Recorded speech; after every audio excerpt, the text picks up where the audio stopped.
Bom, gente, então vamos começar aqui a nossa leitura do capítulo 6º, inédito, de Karl Marx, fazendo uma leitura aqui do tópico 473, intitulado Considerações. Bom, nós discutimos considerações suplementares sobre a subsunção formal do trabalho ao capital, mas vamos agora no 474, na verdade, dando continuidade a essa discussão, porque Marx aqui ele está fazendo uma discussão muito interessante sobre o conceito de subsunção, né? Subsunção formal, subsunção real, e ele está na parte, só para situar aqui, né, que o capítulo 6º inédito, ele é constituído de 3 pontos, 3 partes, né? Tem a primeira parte, mercadorias como produto do capital, da produção capitalista. A segunda parte, a produção capitalista é produção de mais valor. E a terceira parte, ela é, por fim, produção e reprodução de toda a relação por meio da qual este processo de produção imediato se caracteriza como especificamente capitalista. Né? Quando Marx entra para discutir a subsunção real do trabalho ao capital, ele está entrando exatamente naquela parte que ele está discutindo o capitalismo como modo de produção especificamente capitalista. Né? É aquilo que eu diria que é o auge da reflexão sobre, afinal de contas, o que é o capitalismo especificamente capitalista, que é isso que ele está discutindo, né? Que é a discussão sobre a subsunção. Esse conceito é muito forte, conceito de subsunção do trabalho ao capital. Então, vamos fazer a leitura do tópico, a partir do tópico 474, e eu pediria a Nissan, para Sim. começar, Nissan, por favor. Uhum. Tá. A diferença de tipo da relação entre sobreordenação e subordinação, sem afetar o próprio modo de produção, é mais evidente onde o trabalho subsidiário rural e doméstico, que era realizado exclusivamente para satisfazer as exigências da família, é transformado em ramos de trabalho capitalistas autônomos. A diferença entre o trabalho formalmente subsumido pelo capital e o tipo de emprego anterior do trabalho aparece na mesma medida em que aumenta a grandeza do capital que o capitalista individual emprega, ou seja, o número de trabalhadores empregados por ele ao mesmo tempo. Somente com um certo mínimo de capital, o capitalista deixa de ser ele mesmo trabalhador e passa a reservar para si apenas a direção do processo de trabalho e o comércio das mercadorias produzidas. A subsunção real do trabalho ao capital, o modo de produção propriamente capitalista, somente ocorre pela primeira vez onde capitais de certa grandeza assumem o controle da produção diretamente, seja porque o comerciante se torna um capitalista industrial, seja porque, sobre a base da subsunção formal, são constituídos capitalistas industriais de maior porte. Continua, professor? Perfeito, aqui eu acho que vamos dar uma paradinha. Bom, mas a gente pode continuar porque a gente fecha o 474, certo? Certo. Tá. Quando a relação de sobreordenação e subordinação toma o lugar das formas de escravidão, servidão, vassalagem, patriarcal, etc., opera-se uma mudança em sua forma. A forma torna-se mais livre, porque é apenas na natureza material, formalmente voluntária, puramente econômica. Perfeito. Gente, que passagens fundamentais que a gente está lendo assim. Esse capítulo 6º inédito é de uma preciosidade muito interessante aqui. Vocês estão vendo que aqui está presente a questão da coisificação, né? mas eu quero ouvi-los agora, eu quero ouvir o Eziel, eu quero ouvir a Nissan, alguma questão, né, sobre esses dois Na verdade, parágrafos. eu fiquei bem confusa com a expressão, com esse termo sobreordenação e subordinação, me confundiu um pouquinho. Olha só, na nota, você tem aí a página 94, a gente pode até ler essa nota da página 94, aonde tem a tradução do termo Weberordnung, né? Para traduzir o termo Weberordnung, optamos aqui por um neologismo, né? Olha só, o alemão, a tradução aqui vai ter que ser criativa, porque tem que encontrar um neologismo para tentar expressar a ideia dessa palavra Weberordnung que Marx utilizou, né? Embora algumas traduções usem o termo superioridade, cremos que ele não comporte o sentido exato da categoria em Marx. Trata-se da ideia de uma determinação que ordena de maneira preponderante os elementos que se encontram relacionados no interior de um complexo ou processo. Então, ele fala que nos Grundrisses tem uma, tem uma passagem onde se traduz, inclusive, isso como sendo Übergreifend Moment, fator preponderante. Mas que essa nota é referente a quê? É referente a essa palavra sobreordenação, né? Algumas traduções utilizam o termo superioridade, mas sobreordenação não é, segundo o tradutor, superioridade, né? Então ele fala sobreordenação e subordinação, né? Que na verdade são dois momentos de um mesmo processo, né? A sobreordenação significa o quê? Uma determinação que ordena de maneira preponderante os elementos que se encontram relacionados no interior de um processo, ele ordena esses elementos e, ao mesmo tempo, ele subordina. É por isso que é sobreordenação e subordinação, né? Estão juntos aí, que é o movimento da subsunção, né? Subsunção, a subsunção formal, a subsunção real. E eu diria até o seguinte, mais do que a subsunção formal, agora eu estou interpretando aqui, né? Mais do que a subsunção formal é esse movimento que você encontra na subsunção real, né? Embora na subsunção formal você possa ter também, porque é quando o capital entra naquele processo, né? É por isso que você tem essa ideia de uma determinação, né? Essa determinação é o capital. Quando o capital entra naquele complexo, né? Naquele processo, ele reordena, né? Ele ordena de maneira preponderante aqueles elementos que são de uma produção anterior, né? Mas ele entrou ali, ele reordena aquilo, né? Através, por exemplo, do assalariamento, o trabalho assalariado. Então, aí é o caso da subsunção formal. Ele sobreordena, né? Porque ele entra naquilo para sobreordenar.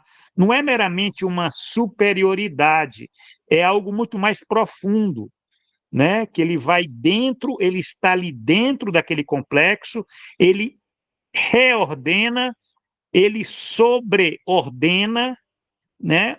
E controla. É por isso que tem a superioridade, entendeu? Com a subsunção real é a mesma coisa, né? É a mesma coisa, agora tem um outro, tem um sentido até, porque quando você fala na subsunção real, pelo que vocês viram, o que é que o capital faz? Ele não apenas sobreordena e controla, né?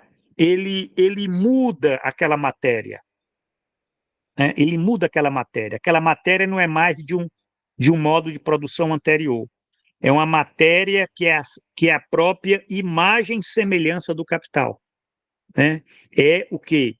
É a maquinaria, né? Quer dizer, a maquinaria ela é a imagem e semelhança do capital, né? Não é mais, por exemplo, quando estava lá na manufatura, que muitas vezes você tinha ainda elementos, né, de um modo de produção anterior, né, que ele não mudou, ele mudou só a relação, vamos dizer, formal, né, por isso que é substituição formal, né? Mas no caso da substituição real, né, quer dizer, como o próprio nome diz, a mudança ela é real. Ela é real por quê? Porque aquela matéria não é mais de uma forma anterior, aquela matéria é o capitalismo.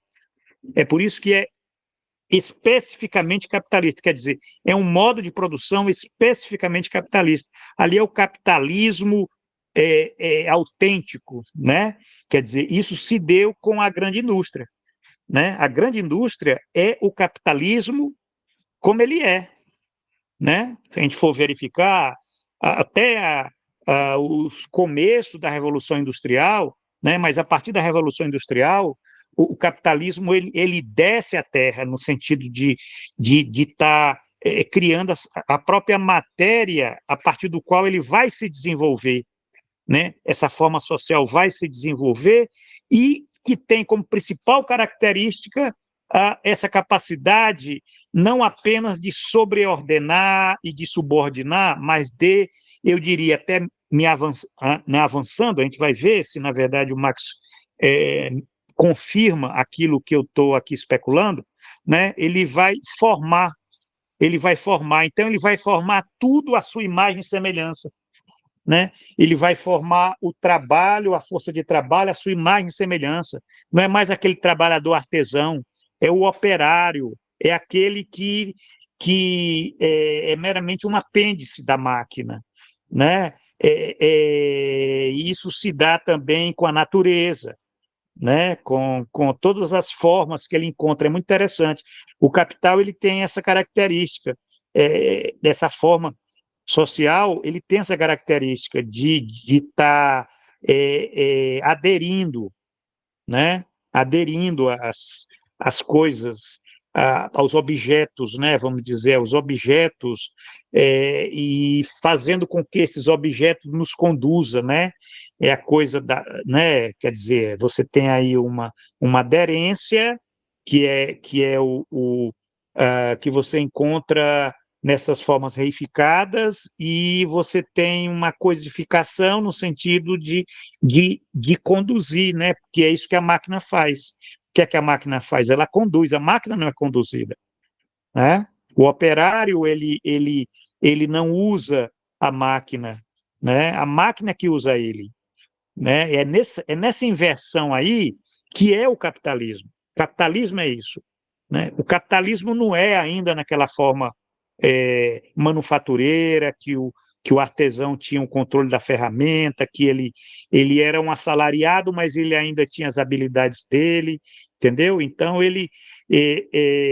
embora naquela subsunção formal, o capital ele sobreordenasse, ele organizasse aquela forma de trabalho, né? Porque aquele artesão, aquele assalariado ali, ele não tinha mais a propriedade dos meios de produção, né? Mas os meios de produção que ele utilizava ainda eram os meios de produção que eram ainda de uma época na qual ele se formou, né? Então ele era um artesão que tinha uma habilidade que era até valorizada, porque essa habilidade era muito importante, né? Mas o capital sabia que aquilo não era, ele tinha dificuldade de estar controlando aquilo como ele queria, né?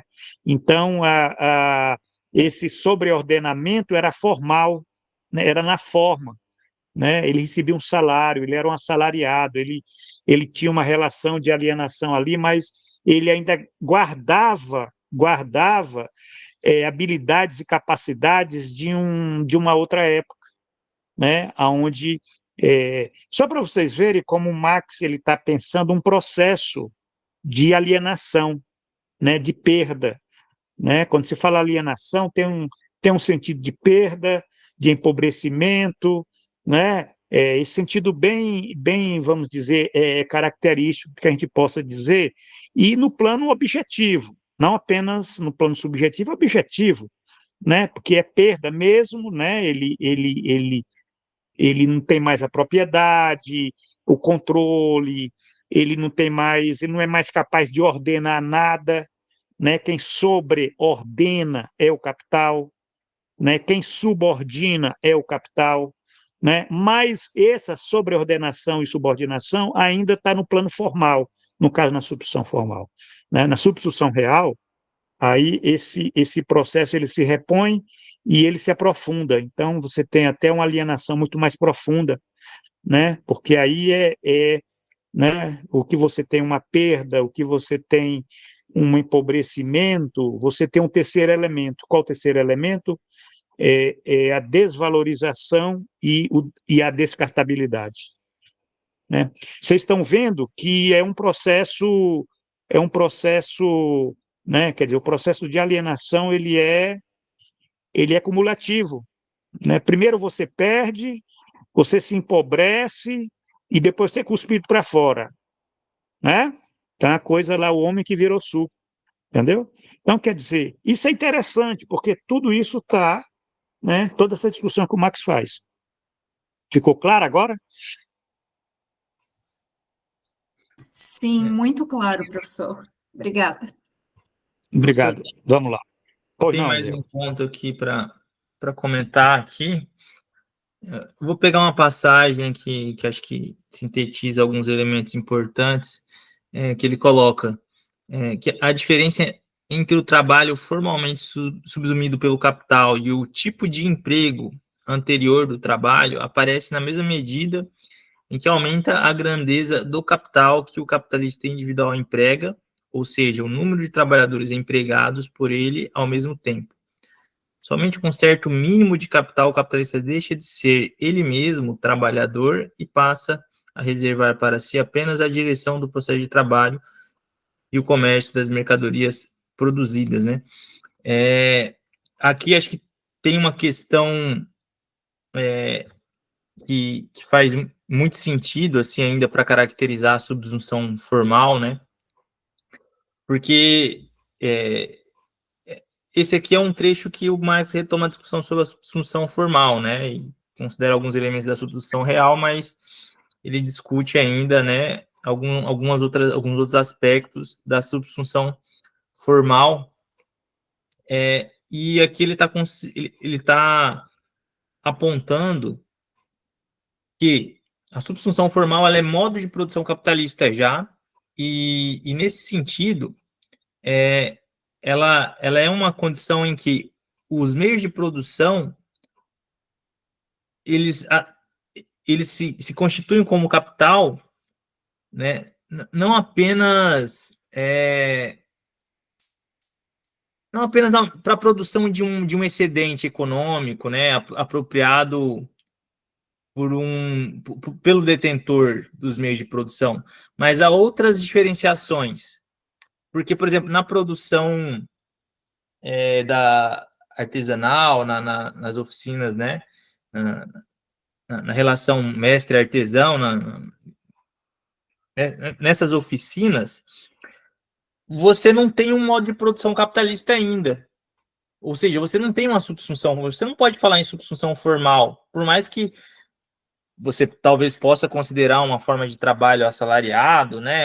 Os oficiais ali, os aprendizes como assalariados, né? Do mestre, do proprietário das condições de produção. Você tem uma figura de um proprietário das condições de produção.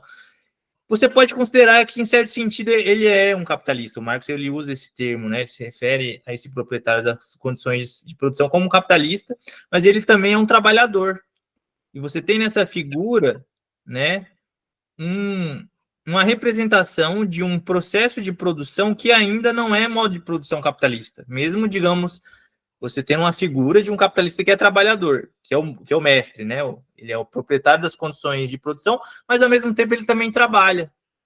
Ele também participa, né, diretamente da produção. Ele é um produtor direto junto com os seus aprendizes, junto com os outros oficiais.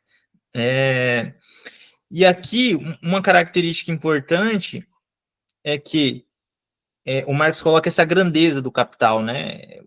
Para que haja essa substituição formal, você tem uma grandeza de capital, uma magnitude do capital, de tal modo que o proprietário das condições de produção, ele deixa de ser um trabalhador, né?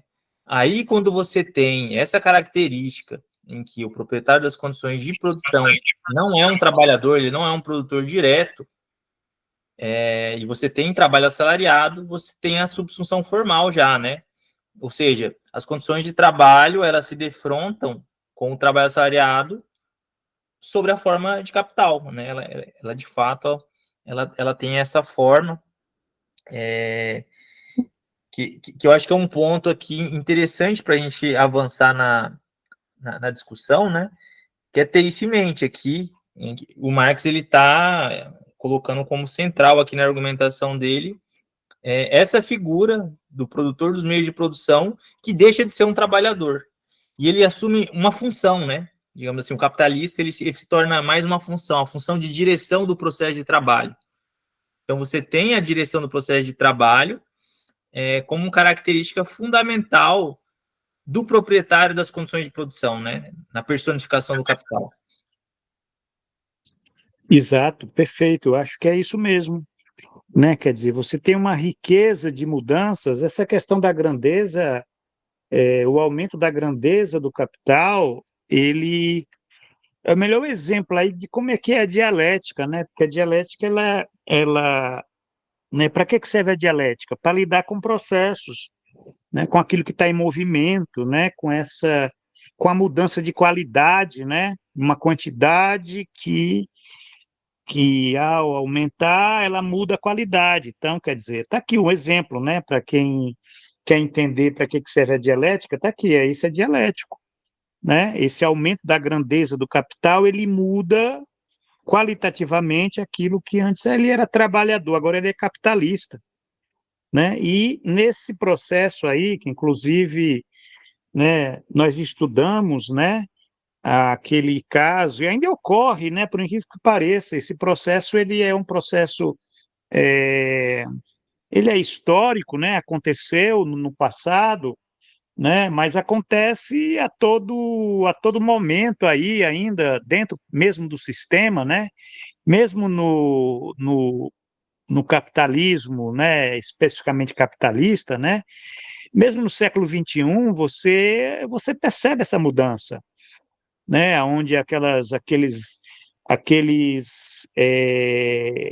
né, os trabalhadores por conta própria, né, que vão acumulando aí de alguma forma, né, tem lá um capital, né, aquilo que se possa chamar, né, um certo quanto de dinheiro e enfim, e esse aumento da grandeza daquele capital faz com que, de repente, ele contrate um empregado, né, para trabalhar para ele, né, ali já vai mudando a relação, ali ele não é mais trabalhador, ali, ele já está sendo ali um capitalista, um pequeno capitalista, mas é pela grandeza do capital, né? Aí, de repente, o negócio prospera e, ao invés de ter um, ele passa a ter dois, a três, aí ele próprio já não está mais lá na produção, né? Então, quer dizer, isso daí é como se fosse, né, fizesse parte, inclusive, desse movimento aí da mercadoria e dinheiro, né? Quer dizer, isso é que é interessante a gente pensar, né? Esse movimento, e mesmo se dá essa dialética, ela é perceptível também na própria a exposição aí do Capital, né? No livro 1, né? Que você tem esse movimento onde você passa, né? Para entender esse movimento, essa passagem, né? Quando é do dinheiro para capital, né? Porque o capital não é só dinheiro, né? Capital, ele é dinheiro que se autovaloriza, né? Quer dizer, você tem... E essa autovalorização, ela se dá através, né, da compra de meios de produção e de força de trabalho. Então, quer dizer, você tem aí já muda a natureza, inclusive, né, daquela categoria, né? Não é mais dinheiro, é capital, né? A mesma coisa, não é mais trabalhador, é capitalista, né? Então, isso é essa passagem, né, da quantidade à qualidade, né? E está presente aqui, e que o Eziel fez referência aí para entendermos. Aí ele vai dizer aqui, ó, Eziel, só para a subsunção real do trabalho ao capital, né? O modo de produção propriamente capitalista somente ocorre pela primeira vez onde capitais de certa grandeza assumem o controle da produção diretamente. Quer dizer, enfim, o que é que significa isso? Né? Quer dizer, quando você tem um capital de certa grandeza, esse capital ele tem a capacidade, por exemplo, de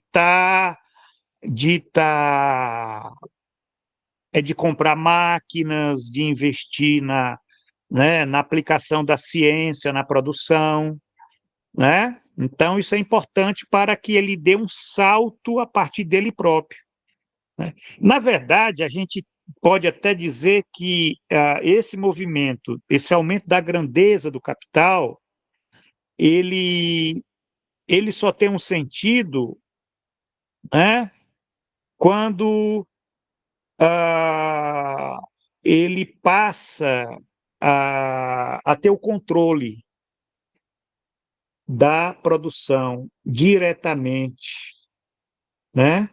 Quer dizer, sobre a base da subsunção formal, né? Sobre a base da subsunção formal. Mas a subsunção formal, ela sobreordenou, subordinou os elementos e criou e deu a base para que o capital desse um salto. E esse salto que ele dá, ele é aquilo que vai fazer com que ele dê um salto, ele não caia e quebre a perna e fique e não consiga se desenvolver, é a questão da tecnologia, né? Quer dizer, e quando se fala tecnologia, não é só máquinas, né? Você está envolvendo uma série de processos, né? Da aplicação da ciência à produção, né? É como aquele caso daquele trabalhador que tinha um negócio, que ele era trabalhador, às vezes utilizava a família, né? Mas aí ele passou a ter a contratar um empregado, outro, tal, então ele já muda, né? O capital dele aumenta, ele acumula, o capital aumenta e ele não apenas contrata outros trabalhadores, né? Ele, por conta da concorrência, ele vê a necessidade de estar investindo no aumento da produtividade, né? Que é um elemento que a concorrência, né? Ele, para concorrer com outros, ele tem que aumentar a produtividade. E esse aumento da produtividade é que faz com que ele busque aplicar a ciência na produção. Então, máquinas, métodos de gestão, de racionalização, né? Isso vai fazer com que, nessa concorrência, ele consiga acumular mais capital ainda, né? Isso é que é interessante, esse é que é um movimento aí né, de uma subsunção formal que ela dá base para a subsunção real, né? Essa questão de dar a base, isso é que é interessante, tem que ver aqui a palavra que ele utilizou aqui não está bom, né? Em alemão aqui é a base da substituição formal. São constituídos capitalistas industriais de maior porte. Quando o capitalista né, o capitalismo de maior porte significa, né, que nem são todos, né? Para eles ficar de maior porte, ele tem que concorrer, ele tem que comer os de menor porte, aí ele tem que, né, quer dizer, a coisa da, da concentração, centralização de capital e tal, mas é tudo isso em função do desenvolvimento tecnológico, né? Quer dizer, o desenvolvimento tecnológico, e hoje nós vivemos numa sociedade da tecnologia, né? Ele é o produto legítimo da subsunção real do trabalho ao capital, né? Então, a gente tem que levar muito a sério essa questão da tecnologia, né? Porque é através dela que você tem a acumulação, quer dizer, a mais-valia relativa, né? Quer dizer, aquela verdadeira é o drive aí do desenvolvimento da acumulação, né? O desenvolvimento, inclusive, das forças produtivas, né? Isso é muito importante, assim, do Marx, ele via nisso esse desenvolvimento aí das forças produtivas, né? No caso das condições objetivas, né? E subjetivas também, porque vai implicar o desenvolvimento de novas habilidades, capacidades, tal, né? E vai criar as condições aí de uma maior socialização do trabalho, nas bases, inclusive, do comunismo. Agora, é uma coisa curiosa, né? Porque esse processo, e aí eu não sei, né? Talvez Marx ele tivesse subestimado, né? E eu acredito que ele subestimou, né? Mas aí o problema não é dele, o problema é que ele estava lidando com uma coisa muito potente, que é o capital, né? Ele escreveu sobre uma coisa mais potente do que ele imaginava, né? E até por contas também das derrotas, né? Na luta de classes, né? Porque a cada derrota o capital ele se empodera mais, vamos dizer assim, né? Utilizando o termo de moda, empoderamento. Quer dizer, esse empoderamento ele vai aprofundar, eh, ele vai travar esse desenvolvimento das forças produtivas, tendo em vista as relações sociais de produção. Essas forças produtivas elas vão ser travadas, elas vão se tornar forças destrutivas, né? Destrutivas. É o que nós estamos vendo hoje, né? Na verdade, você tem a destruição de capacidades, destruição, inclusive, do valor de uso, destruição da natureza, né? Então, isso é por conta dessa contradição entre as relações sociais de produção e esse desenvolvimento das forças produtivas. Mas esse desenvolvimento, a base dele é o desenvolvimento tecnológico, né? Agora, uma tecnologia ela pode ser utilizada tanto para produção como para destruição, né? Aí tem que entender nesses termos, né? O fato de você ter hoje muita tecnologia não quer dizer, inclusive, não quer dizer nem aumento da produtividade, né? Isso é que é uma coisa interessante. A gente acha que tecnologia é produtividade, não é, né? Vê os Estados Unidos, né? Que é uma das sociedades mais tecnológicas do mundo. Mas o que você tem aí há 30 anos, a queda da produtividade, né? Quer dizer, sem ver a sociedade brasileira, né? Onde a tecnologia está em todo lugar da nossa vida, mas está estagnada há décadas, né? Na produtividade, e isso impede, inclusive, a própria acumulação de capital, entendeu? Então, quer dizer, um dos elementos aí da crise é esse, um sistema que não consegue mais, né? E a gente explica, né, por essa contradição entre relações sociais de produção que impede o desenvolvimento das forças produtivas, né? E o que você tem é muita destruição, né? Através da tecnologias, que não são tecnologias para o desenvolvimento da produtividade. Mas então, quando você chega nesse âmbito aí da tecnologia, que é a subsunção real, aí você tem, na verdade, né, o capitalismo na sua forma mais primorosa, inclusive de contradições, né, que que o Marx ele sempre esse é o ponto de chegada da crítica da economia política, né? Quer dizer, Marx quando ele chega nesse patamar, é por isso que o capítulo 6 inédito ele é importante, porque ele vai chegar no ápice da reflexão marxiana com respeito ao sistema. Embora aqui ele está muito mais solto, o Marx está mais especulativo, ele está solto aqui. Eu acho o capítulo 6 muito parecido com os Grundrisses, que é um manuscrito, diferente do Capital. O Capital, ele tem aquele cuidado com a forma, com o rigor na apresentação, né? Então, isso às vezes, né, impede certos saltos, assim, certas coisas, mas no capítulo 6 inédito, o Marx, talvez seja por isso que ele não incorporou, né, ele deve ter visto assim aquele cuidado que ele tem, disse, não, eu não vou incorporar isso não, que eu aqui especulei demais. E ele, né, ele vem do Marx, ele tem uma certa, eu penso, né, eu estou colocando a minha impressão aqui, não sei se vocês concordam, mas ele tem um certo trauma dos filósofos alemães, que especulavam muito, entendeu? Então, ele tem um compromisso assim com o entendimento, com a ciência, com aquilo que é dado. Então, não vamos colocar o carro adiante dos bois, né? A especulação é boa, mas a gente tem que colocar umas rédeas nela para ela poder estar.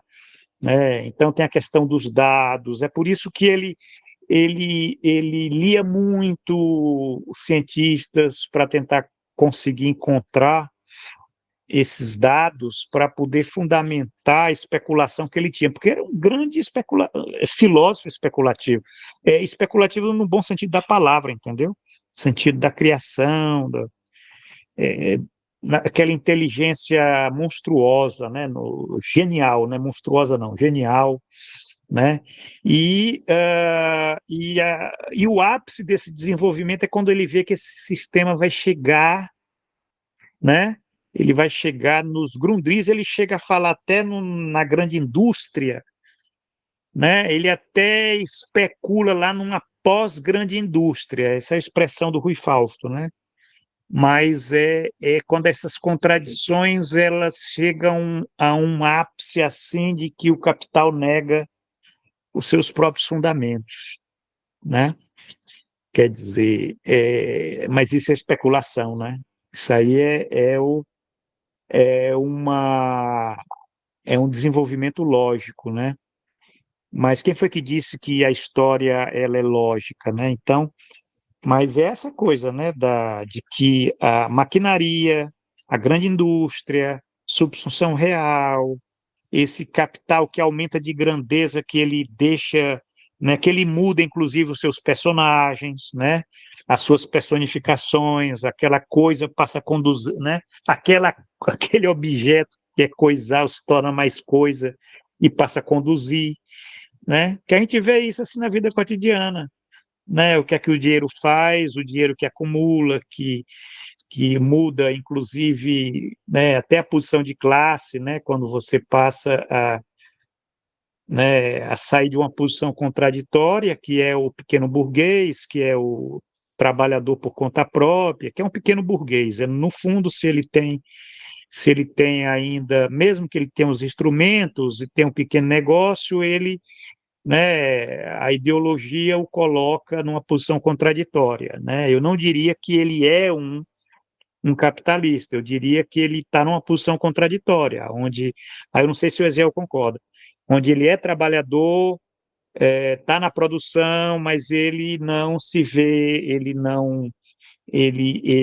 acredita né, quer dizer, a ideologia ela desloca, né, mesmo que ele esteja numa condição de proletariedade, né, se a gente for pensar uma forma de estranhamento que existe, né, essas categorias que estão assim à margem, né, numa certa zona nebulosa, né, você tem aí sim, você tem você tem um estranhamento, mas ele não é capitalista ainda, né? Para ter um estranhamento, também, o capitalista também vive um estranhamento, mas o estranhamento do capitalista, ele vive como fruição, né? Ele vive fruição porque ele se identifica com a coisa e a coisa é fruição, é o quê? Da acumulação, da valorização, tal, né? Mas o trabalhador, aquele que está na posição contraditória, ele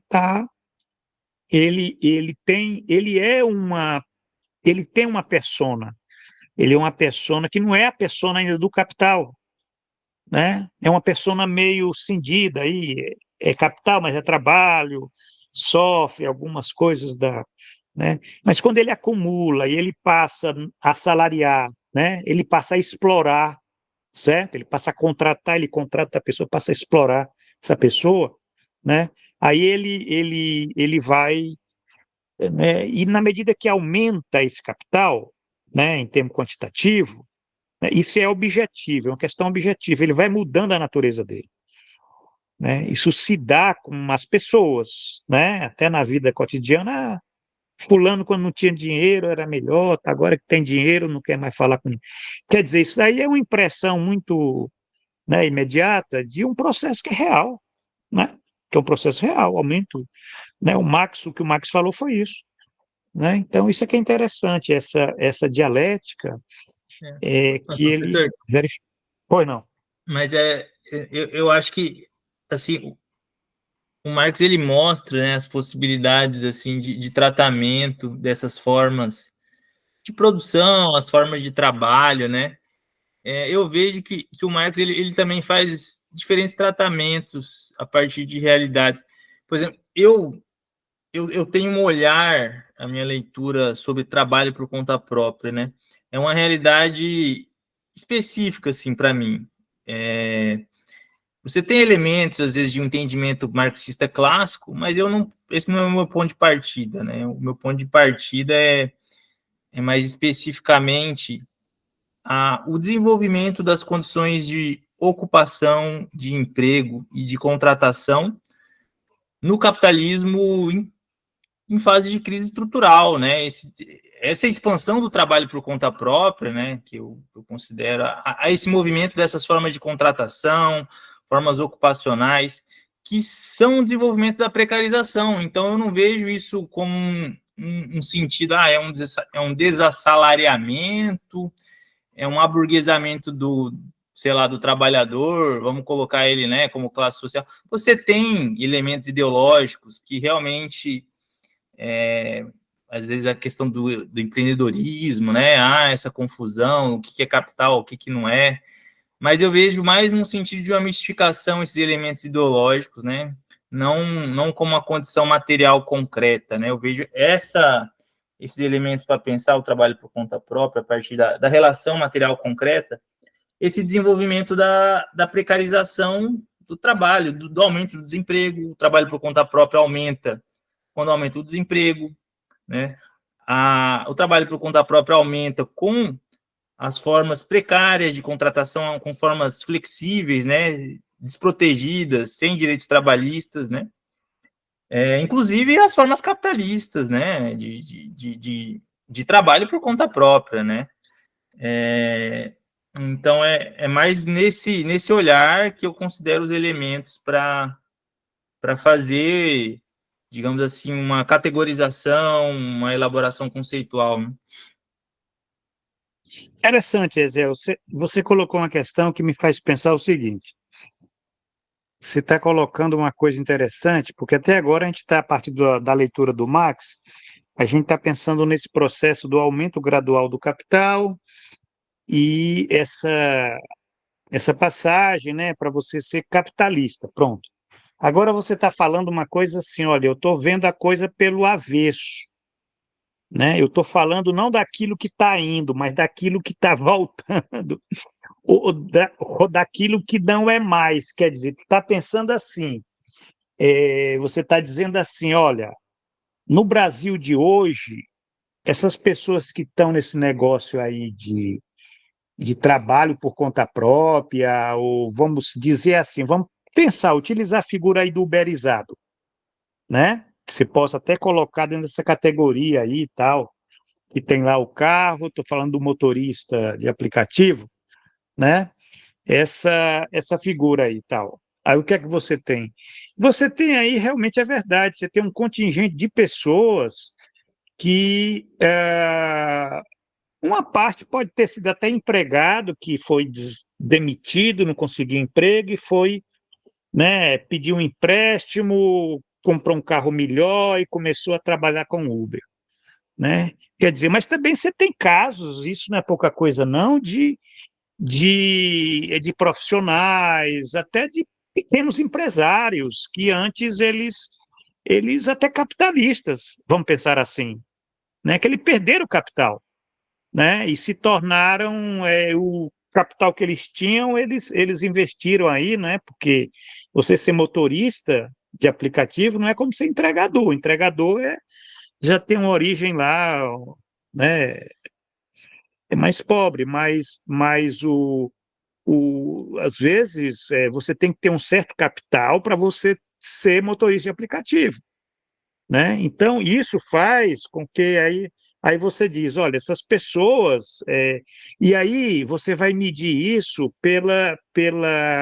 novamente pela grandeza do capital, né? Quer dizer, a grandeza do capital ela é uma chave para você pensar a posição das pessoas na vida, da classe social, né? Quer dizer, a grandeza do capital, assim, aqueles que têm capital, né? Que eu não estou falando daqueles que não têm capital. E se não tem capital, isso aí são os proletários. Mas aqueles que têm capital, a posição deles é a grandeza do capital deles. Se cresce, se diminui, realmente vai mudando essa natureza. E você está colocando a seguinte questão: olha, eu não estou pensando naqueles que a grandeza aumentou. Eu estou pensando naqueles que a grandeza estagnou ou diminuiu. E essas pessoas estão aí numa relação que é muito parecida com. Eu digo que é muito parecida, porque eu acho que você falaria que é muito parecida, a não ser que você diga não, é a mesma coisa, mas é com assalariamento, né? Eu entendo o que você quer dizer, porque, como eu falei, né, eu admito que você tem uma condição existencial de proletariedade, né, uma condição existencial, uma proletariedade dessas categorias, né, que estão nessa posição contraditória, entendendo essa posição contraditória como aqueles que eu estava relatando aqui, né? Você possa dizer assim. Agora, essa posição contraditória, ela é uma gradação, ela não é uma coisa de uma cor só, ela é matizada, ela não é só preto ou branco, ela tem diversos tons de cinza, entendeu? E tem muitos, dezenas de tons de cinza aí. Porque tem a ver com essa questão da grandeza do capital, no sentido não apenas da posse de instrumentos de trabalho, que é um elemento, mas aí tem a natureza também. Uma coisa é ter uma bicicleta, outra coisa é ter um carro, outra coisa é você ter dois carros, outra coisa é até situações que você pode estar. Tem dois carros, você bota um, você até faz um acordo aí contra a pessoa para estar dirigindo e que você quer dizer, você tem várias situações aí muito complexas. E que, na verdade, não é bem um capitalista, né, como a gente pensa, entendeu?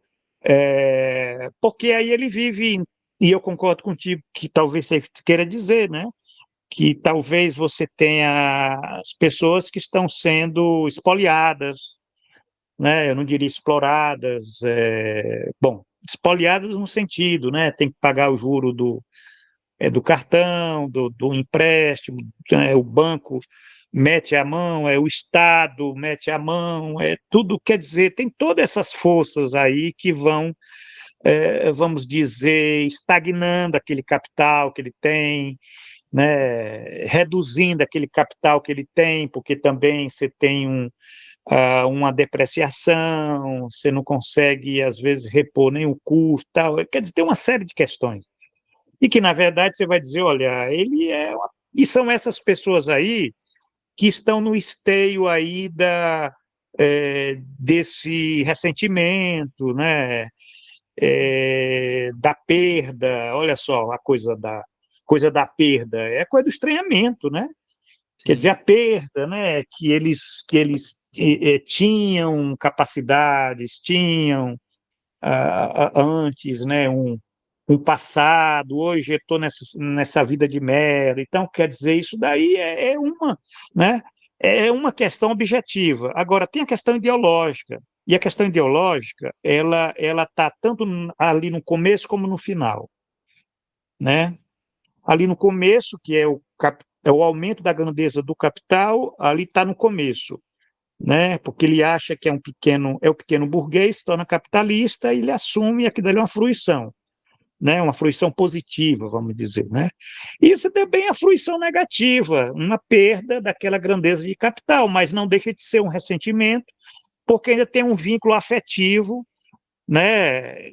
Tem um desejo sexual com o capital, né? Perdeu, é como o cara que perde né? Perde lá a mulher e passa a vida toda ressentido, instigando ódio e lamentando, né? Mas ele não vai ter uma consciência revolucionária. Ele vai culpar, encontrar alguém para estar culpando pela desgraça dele, né? Quer dizer, é a questão que, de um certo modo, é um afeto diferente do desempregado, né? Que proletário, desempregado, tal, e você pode até dizer que ele tinha uma noção de exploração e já tinha aí um tipo de consciência, mas é diferente esse caso, porque o pequeno burguês, a consciência, essa posição contraditória, ela é um esteio desses afetos, aí entra uma questão psicológica, mas não vou ficar nesse ponto. E eu concordo contigo, né? Que você tem duas situações, né? Uma situação é essa que o Marx está descrevendo em termos assim estruturais. A gente é que está especulando aqui que beleza, está falando de coisas mais amplas, né? Agora, tem uma outra situação que não era o caso aqui que o Marx está tratando, né? Que a gente tem que Exato. pensar. E assim, você tem também elementos, né? Por exemplo, sobre o trabalho assalariado, né? Depende de que problema você está tratando para você fazer essa argumentação. Por exemplo, eu tenho uma tese para fazer esse tratamento muito relacionado com a questão do salário, né? Porque uma discussão que eu encontrei, né, e que eu não abracei, foi, digamos, uma tese às vezes que é meio que discutida meio que de uma forma superficial até, que é desassalariamento, né? Essa foi uma questão que eu tomei uma posição muito, digamos assim, muito bem definida, né? Eu refleti muito sobre ela, né? Porque, assim, esse aumento do trabalho por conta própria, né? Isso é um movimento. Você tem dados que mostrem essa dinâmica ocupacional, aumento do desemprego, aumento dessas formas de contratação, essas formas de trabalho. E como que isso altera a condição salarial, né? Isso gera um desassalariamento, isso altera, né? Eu diria que isso não coloca uma supressão da forma salário, né? Um desassalariamento. Na essência, né? Você tem uma alteração da forma. Isso é uma questão que eu me posicionei, né? É uma alteração da forma. E na minha argumentação, assim, eu entendo que há um processo de dispersão da forma salário, mas a essência, né, eu diria assim, a essência é trabalho assalariado no mercado de trabalho, né? Porque, assim, por exemplo, você tem condições que trabalhadores muito qualificados, né? Eles ganham muito acima do valor da força de trabalho, né? Mas você tem atributos ali que são pressupostos e que são identificados, né? Atributos essenciais da condição salarial que se faz presente. Então, às vezes, você tem uma mudança, um atributo diferenciado, né? Tem propriedade do meio de produção ou não, é mais qualificado ou não, enfim, tem posição hierárquica ou não, né? Mas você tem um elemento da essência que eu entendo que são importantes para você dizer o que é o que não é assalariamento, né? Qual é essa essência, Ziel? Só para ficar claro aqui, você fala em essência, o que você entende como sendo a essência do assalariamento? As relações de produção, né? Relação de propriedade, a forma de propriedade, a forma de apropriação. O trabalhador por conta própria, ele tem, e isso é uma argumentação que está bem clara na minha tese, né? Que eu sempre enfatizei. Ele participa da apropriação a partir da sua força de trabalho, dessa inserção, né?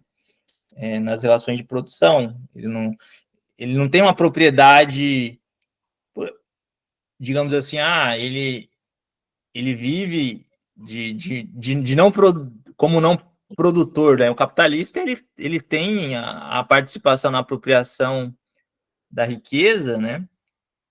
A partir de uma condição de não produtor, né? O trabalhador por conta própria ele é um produtor direto. Ele se defronta também com outras formas de apropriação de excedentes, né? Inclusive, de uma, assim, numa dinâmica não só com um único capitalista, né? Mas essa eu acho que é uma forma de desenvolvimento necessária para você ter mais concretude no tratamento, né? Você considerar outras mediações que, assim, quando o Marx tratava dessas formas, ele estava num nível de análise, ele não estava no nível de análise que é preciso fazer hoje. Então, ele tinha um tipo de tratamento para considerar, talvez, formas de trabalho que ele considerava produção independente, né? De uma forma mais periférica, né? Eu vejo que há esse movimento dialético digamos assim, você tem movimentos de alteração na quantidade dessas formas de ocupação que também tem uma questão qualitativa, né? Que eu não identifico que é uma questão qualitativa de supressão da forma salário, né? É um desassalariamento. Isso aí são formas que estão se expandindo, né? Porque você tem formas salariais diversas, né? Inclusive fora do modo de produção capitalista. Eu entendo a forma salário como uma forma social que ela é pressuposta ao modo de produção capitalista, né? Não é necessário se formar um modo de produção capitalista para existir trabalho assalariado. Você tem primeiro, né, a formação do mercado de trabalho, do trabalho assalariado, para o desenvolvimento do modo de produção capitalista, né? O trabalho assalariado é um pressuposto do modo de produção capitalista e não o oposto. Exato. Agora, isso é uma questão interessante. A gente tem aqui mais uns 5, 6 minutos, mas é interessante que essa questão ela se ponha quando a gente leu essa passagem aqui que o Marx está falando na questão da subsunção real, do trabalho ao capital, onde a base é a subsunção formal, mas, evidentemente, o modo de produção especificamente capitalista é o domínio, né? Ele é sobreordenado e ele não é apenas sobreordenado, né? Ele subordina, né, a subsunção formal.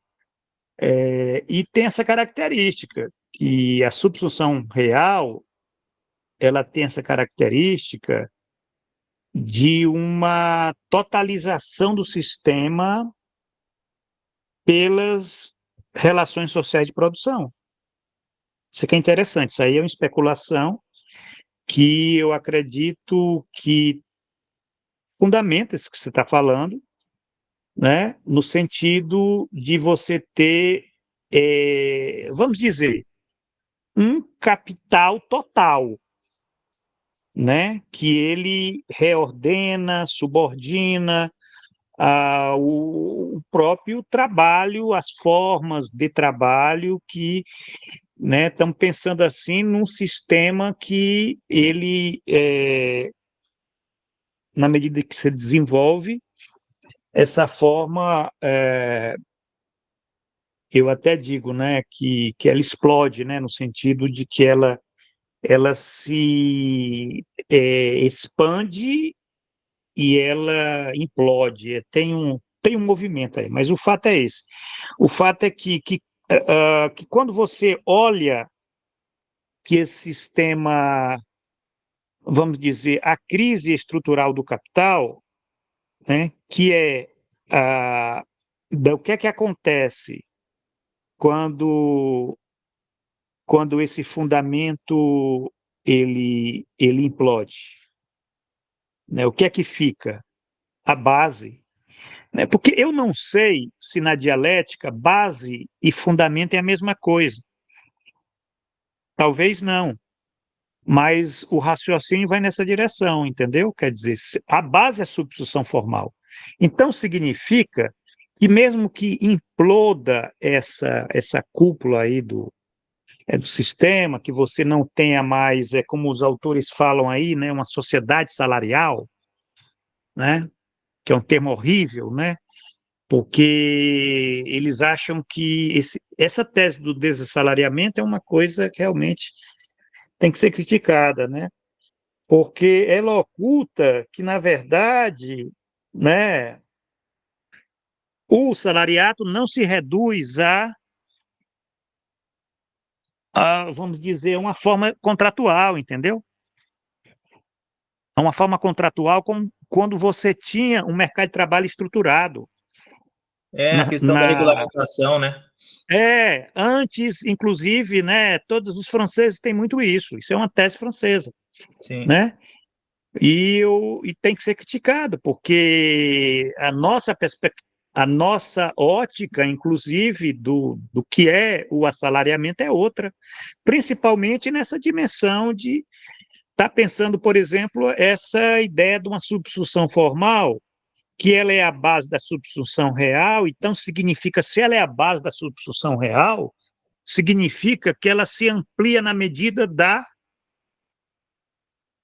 substituição real, entendeu? Que é o fundamento do sistema. O fundamento do sistema não é a substituição formal, é a substituição real, porque é lá que você tem o desenvolvimento do capital. E é lá que o sistema começa a desabar, contradições, entendeu? Sabemos, aumento da composição orgânica, por conta do desenvolvimento né, impacto na queda da taxa de lucro, essas coisas todas que estão lá no próprio desenvolvimento da produção industrial, capitalismo, onde você tem produção de valor, né? Agora, esse desenvolvimento da substituição real, ele tem que ter uma base, e a base dele ela se amplia tanto quanto o próprio, entendeu? Então, quando, quer dizer, o assalariamento, ele se amplia muito nesse período que o capital se expande, né? Inclusive ocupando espaços aí de antes era meramente o trabalho, vamos dizer, de subsistência, tal, enfim, ele vai quebrando essas formas, né? Porque a substituição formal ela tem essa história assim, né? De estar sobreordenando e subordinando as formas arcaicas. Ela não muda as formas arcaicas, mas ela reordena. Então é uma beleza, porque o desenvolvimento capitalista ele precisa dessas formas arcaicas. Só que ele não destrói essas formas, principalmente na periferia, né? Aquilo que o Chico de Oliveira fala, ele incorpora, ele refuncionaliza aquilo em função do desenvolvimento industrial. Aí o desenvolvimento industrial afunda, né? O caso do Brasil né? E aí o que é que você fica? Uma sociedade, uma imensa sociedade salarial sem salário. Entendeu? E é isso daí que a gente vê, né? Mas é isso, gente. Essa nossa conversa aqui está muito boa, mas a gente parou aqui na página 97, lemos o 474 e na próxima semana a gente vai pegar aqui o 475, né? Dando continuidade, inclusive o Marx está falando de novo em sobreordenação e subordinação. Só para vocês verem como a coisa desses conceitos, essas categorias em alemão, isso é coisa séria, não é brincadeira. Ler Marx sem entender que ele está falando, está escrevendo em alemão, é você perder aí uns 50% aí da riqueza que é essa linguagem que ele utiliza, né? Essa língua, né, que ele utiliza aí. Então é isso aí. Então, amanhã tem o curso Capitalismo à Deriva, tem a aula pública aí às 20 horas. Na próxima semana tem o curso e na próxima quinta a gente continua, tá bom? Combinado. Tá certo. Boa noite, professor. Boa noite.